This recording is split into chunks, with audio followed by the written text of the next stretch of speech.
रथयात्रा आसिले कोटी कोटी ओडियांकर प्राणर स्पंदन बढ़ी जाए। बड़दाण्डरे तीन रथ गड़िले भक्त और भगवानकर मिलन हुए। किंतु कौन आपण माने जानिछन्ते महाप्रभु श्री जगन्नाथंकर विशाल रथर नाम नंदीघोष काहेकि रखा जायछि? आसंतु जानिबा एई पवित्र रथ पछरे थिबा एक अद्भुत एवं पौराणिक कहानी विषय। महाप्रभु श्री जगन्नाथ हेउछन्ति परम ब्रह्म। तांकर लीला अपार एवं परम रहस्यमय। प्रतिवर्ष आषाढ़ शुक्ल द्वितीया तिथि बड़दाण्ड को ओह्लै आसंती जगतरनाथ प्रभु श्री जगन्नाथ। एई विश्व प्रसिद्ध घोषयात्रा महाप्रभु जो विशाल एवं सुसज्जित रथरे विराजमान करती तार ना हेउछि नंदीघोष। किंतु ए ना किपरि आसिला ताहा अनेक भक्तों पई एक जिज्ञासार विषय। नंदीघोष शब्दटी दुईटी शब्द नंदी एवं घोष को नहीं गठित। नंदीर अर्थ हेउछि आनंद बा उल्लास एवं घोषर अर्थ हेउछि शब्द बा गर्जन।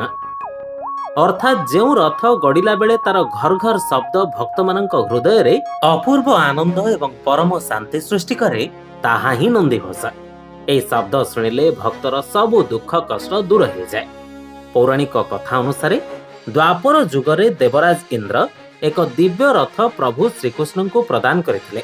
से रथर ना थिला नंदीघोष। ए रथ एते दिव्य एवं शक्तिशाली थिला जे एहार चकर शब्द रे शत्रु माने भयभीत होथिले एवं साधु संत माने परम आनंद पाउथिले। से स्मृति को नहीं श्रीक्षेत्र रे प्रभुंक रथर नाम नंदीघोष रखा जायछि। नंदीघोष रथर उच्चता 45 फुट एवं एथिरे 16टी विशाल चक लागि थाए। ए 16टी चक महाप्रभुंक 16 कलार प्रतीक। रथटी लाल एवं हलदिया रंगर कना द्वारा आवृत होइथाए,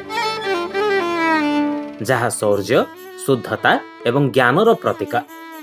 रथ निर्माण समय विश्वकर्मा महारणा सेवक माने अत्यंत निष्ठार सह याकू गढ़ी थांते।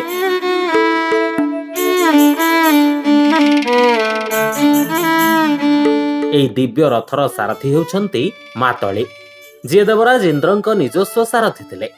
नंदीघोष रथरे 4टी धड़ा अश्व जोखा जांती। सेमानंक नाम हेउछि शंख, बलाहक, श्वेत एवं हरिद्वास।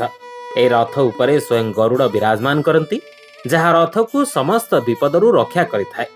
रथर चूड़ारे उड़ुथिबा बानार नाम त्रैलोक्य मोहिनी। नंदीघोष केवल एक काठर रथ नुहे, यह एक जीवंत दिव्य शरीर। जेतेबेले प्रभु रथारूढ़ होई गुंडीचा मंदिर अभिमुखे बाहरती, से दृश्य कोटी जन्मर पुण्य फल बोली मना जाए। नंदीघोष दुर्बल असहाय भक्त निकटकू स्वयं भगवान को आगमनर एक प्रेरणादायक प्रतीक। तेणु आसंतु महाप्रभुंक उद्देश्य रे भक्ति भाव रे कहिबा, जय जगन्नाथ।